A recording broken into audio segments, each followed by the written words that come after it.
Tell me what you want. Tell me what you want. Tell me what you want.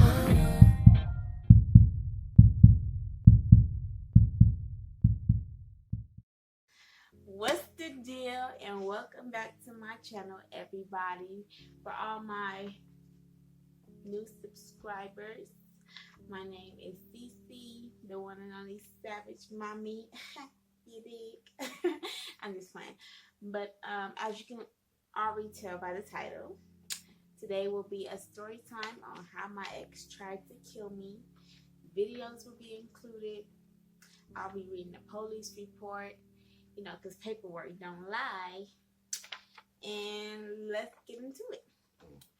So, it all started the night of September 1st of 2018 and led all the way up into the next morning, September 2nd. So, I'm going to start by reading the police report. I think that's the most easiest thing to do first, so y'all can get kind of a quick visual, you know, description, whatever you want to call it, of how everything happened. So it says, upon arrival, I contacted Morales. Morales is me. I'm Morales, who was crouched down crying into her arms, who stated the following.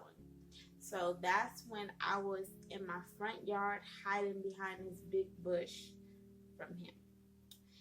She has lived at the house for about a year and has been dating Bum. That's the nickname I'm going to give him, Bum. The whole time. She wanted to break up with him and leave. She wanted to go to her friend's house and needed to grab her belongings.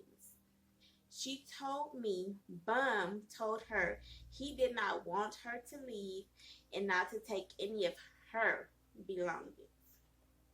The suspect asked her how she planned on leaving when his car was the only one that worked.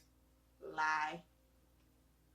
She said she attempted to gather her clothes and told Bum she doesn't care, she will find a way into town. But while talking to him, the suspect grabbed her face and yelled that he was liable for her if she left the house. She yelled back that she did not know what that meant and she wanted to leave. Like, what do you mean you're liable for me? I'm a whole adult. Like, what do you mean? So she went into the bathroom and grabbed her backpack. The suspect grabbed her neck, both of his hands from behind, while telling her, nobody else cares about you except for me. She was able to break free of the suspect's grip and started running for the front door. As she was running out the door, the suspect chased after her. She started screaming for someone to call the police. When she got outside, she knew nobody would hear her screaming since they live in a very rural area. So, a brief description of where I live. I live like way out in the desert. Literally 4 other houses on my block. That's it. Everything else was clear desert. She begged the suspect to call the police, but he stated he would not call. Because he kept saying, oh, I'm going to call the police so you can come and get your stuff. And, you know, this, and that. I'm like, yeah. Okay. He told her if he did call, he would tell them she was mentally ill and have her locked up in a hospital. Like, I wasn't the crazy one. Crazy for messing with you, yeah. But I'm saying. She stated she was trying to think of ways to get the police to the house since the suspect had taken her phone and refused to give it back.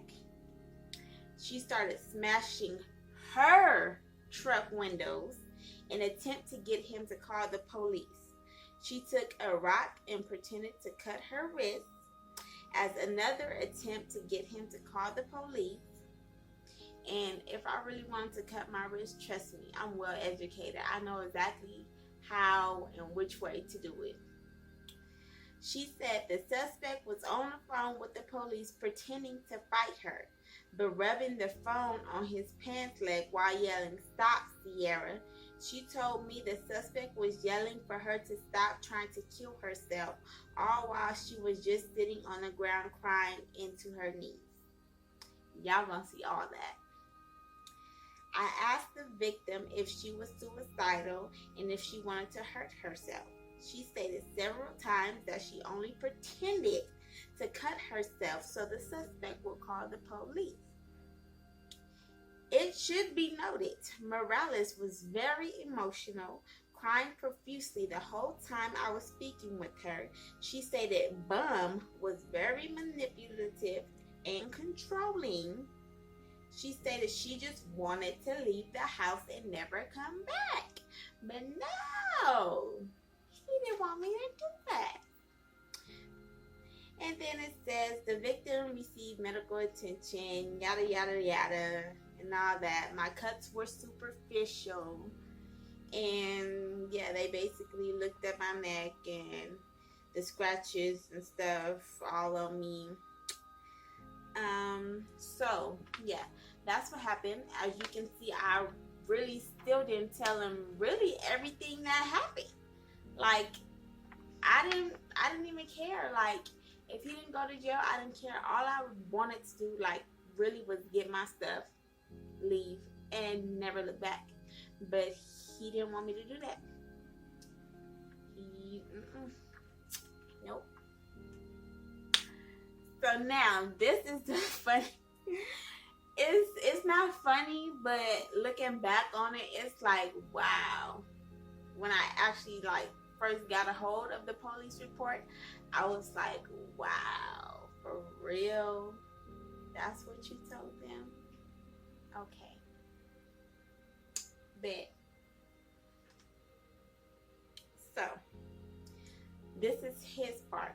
It says, I contacted Bum, who stated the following. While sitting on the couch, the victim randomly stated she wanted to leave and never come back.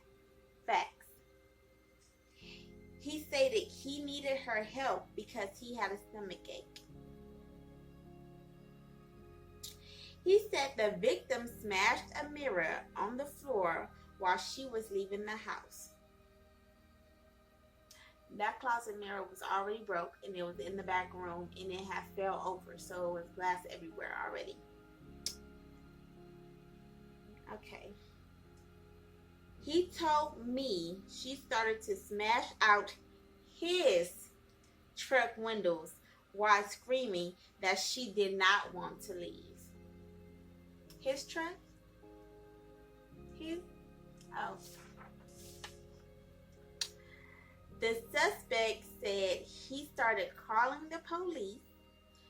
He started calling the police when she attempted to cut him with broken glass from the truck window simultaneously. He stated she then started threatening to hit him with rocks. He stated he held her arms while she was trying to cut herself and she has an undiagnosed mental issue. He stated he let go of the victim's arms. She ran over to the chain link fence and started running her neck along the sharp part of the metal fence. He stated she was trying to punch him in the face until the police arrived. I did not observe any injuries on the suspect, nor did he complain of any. The suspect showed me a 40-second video of him following the victim around the front yard and shoving her. In the video, it appeared he was antagonizing her while she asked for her phone backpack multiple times. I determined the cell phone was the victim's by having her call the contact mom from the phone. It also had a photo of her and her mother as the contact photo. Due to the suspect refusing to give her the cell phone, she was unable to call for police assistance herself, which I wasn't gonna do, because that's, if you know me, you know what's up. You know the deal. The victim and suspect have been in a sexual relationship for a year and lived together. The victim stated they do not own any firearms. She told me neither of them were under the influence of any drugs or alcohol. I offered her an emergency protection order. She declined, stating she would get a more permanent restraining order since he would be in jail. So, yeah. Yeah.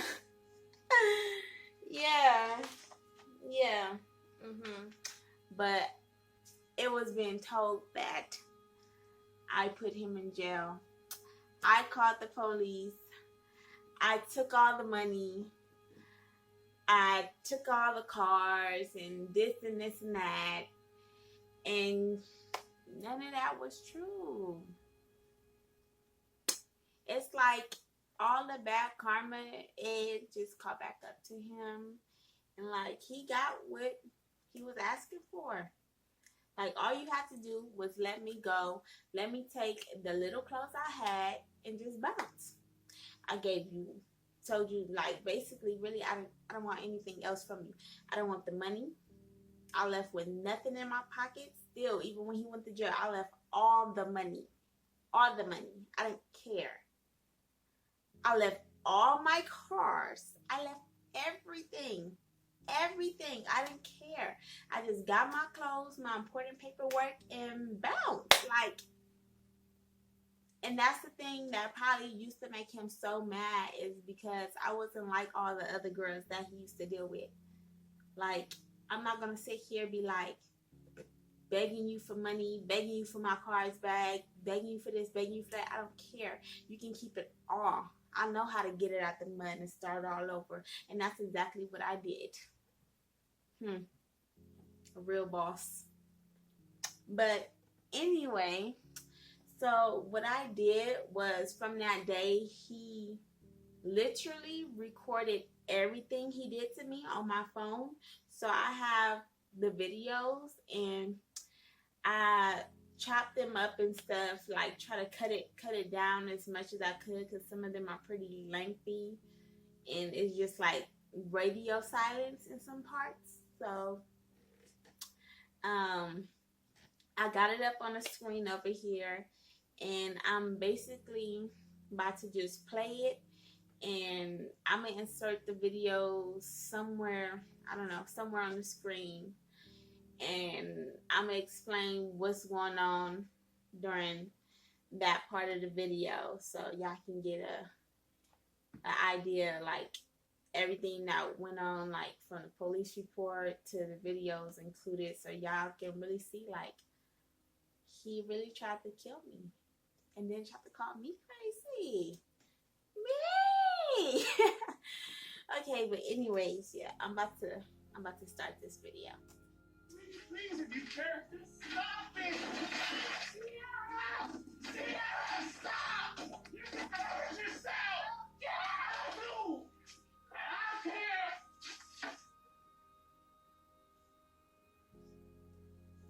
So I'm gonna pause the video right there. So at this point, we're in the kitchen, and I forgot what I was looking for, but I was looking for something, because like I was just completely over it at this point, and I was like, I don't care. Like, you're not trying to let me go. You got me locked up in this house. Like, if I die, I die. So I was looking for something. I forgot what it was in the kitchen, just rambling through the drawers, and he came and attacked me. And at this point, you hear some shuffling going around, because at this point, he got me on the ground, choking the living life out of me, like, to the point where I completely blacked out and literally thought okay, I'm dead. Like, seriously, like, when that happens, like, your body just, I can't even describe it. It just goes dark. You don't feel nothing. You don't hear nothing. You don't see nothing. It's just, you're literally lifeless. So I'm going to continue the video here. So at this point, you can hear me shuffling around still, like, before I'm just all the way blacked out. I can't do nothing else. And by this time, I'm gone. Shit. Trying to slice your fucking wrist and stuff. Why you bringing this on us? We don't need it. We got enough. Come on. You ain't. Okay, I'm gonna pause it again. So at this point, in the video, he's basically talking to himself because I'm not responsive at all, and you can hear him like try to pick me up or something like that, like, cause you hear my body like hit the floor, and then he realizes what he just did. So now he's like thinking in his head, like, did I just kill her? Like, what happened? You know? So, during this time, he's just basically shuffling around, talking to himself.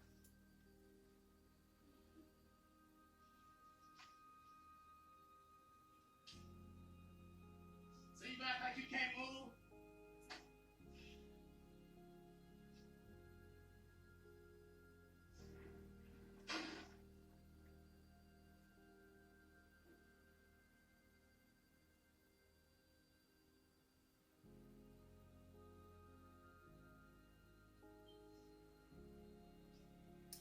So for about, I'm gonna say a good 9 minutes, it literally goes like radio silent. Keep watering, cause it's like, wow, I still can't believe this was my life last year at all.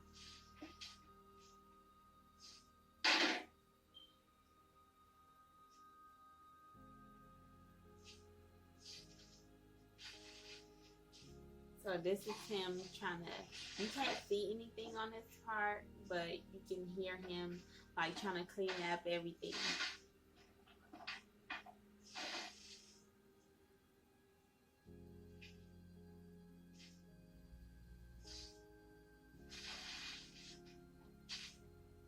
I don't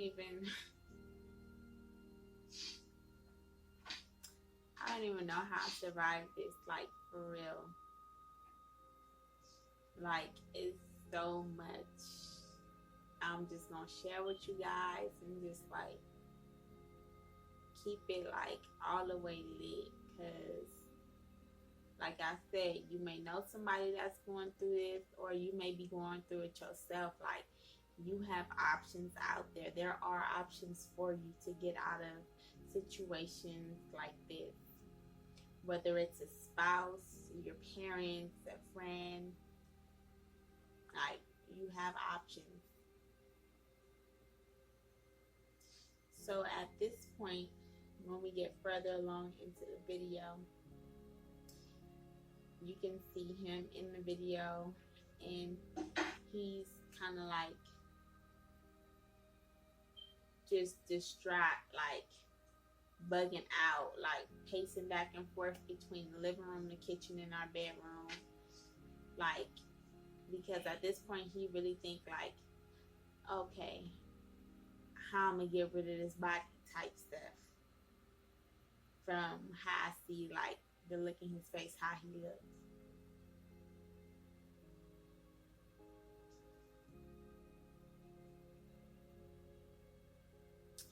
So on the next clip, you can see him recording me as I'm still passed out. At this point, I'm having seizures, and I keep going in and out having seizures.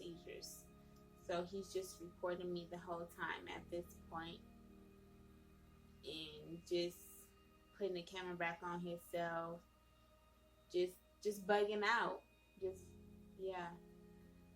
So it was just